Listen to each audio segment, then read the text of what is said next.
কারাগারে কত দেনমোহরে বিয়ে করলেন নোবেল। একসময় দুই বাংলার শ্রোতাদের হৃদয়ে জায়গা করে নেওয়া গায়ক মাইনুল আহসান নোবেল বর্তমানে রয়েছেন তুমুল বিতর্কে। গানের মঞ্চ নয়, এবার তার ঠিকানা কয়েদখানায়।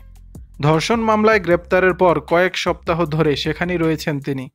তবে এবার সেই কারাগার থেকে জীবনের নতুন অধ্যায় শুরু করলেন নোবেল। ইডেন কলেজের এক ছাত্রীর করা ধর্ষণ মামলায় গত ২০ মে থেকে কারাগারে বন্দী নোবেল। অভিযোগ, সেই নারীকে ৭ মাস ধরে একটি বাসায় আটকে রেখে ধর্ষণ ও শারীরিক নির্যাতন করেছেন তিনি।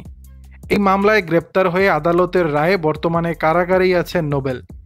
এরপর ধর্ষণ মামলায় গ্রেপ্তার গায়ক নোবেলকে মামলার বাদী সেই নারীকে বিয়ে করার আদেশ দেন আদালত। ঢাকার চিফ মেট্রোপলিটন ম্যাজিস্ট্রেট আদালতের ম্যাজিস্ট্রেট নাজমিন আক্তার গত বুধবার এই আদেশ দেন। পরদিন বৃহস্পতিবার ২০ জুন দুপুরে কারাগারে অনুষ্ঠিত হয় নোবেল ও সেই নারীর বিয়ের আনুষ্ঠানিকতা। আদালতের নির্দেশনা অনুযায়ী কারা কর্তৃপক্ষের উপস্থিতিতেই এই বিয়ে সম্পন্ন হয়। জানা গেছে, এই বিয়েতে দেনমোহর ধরা হয়েছে ১০ লাখ টাকা। দর্শক, বিষয়টি নিয়ে আপনাদের মতামত জানাবেন নিচের কমেন্ট বক্সে।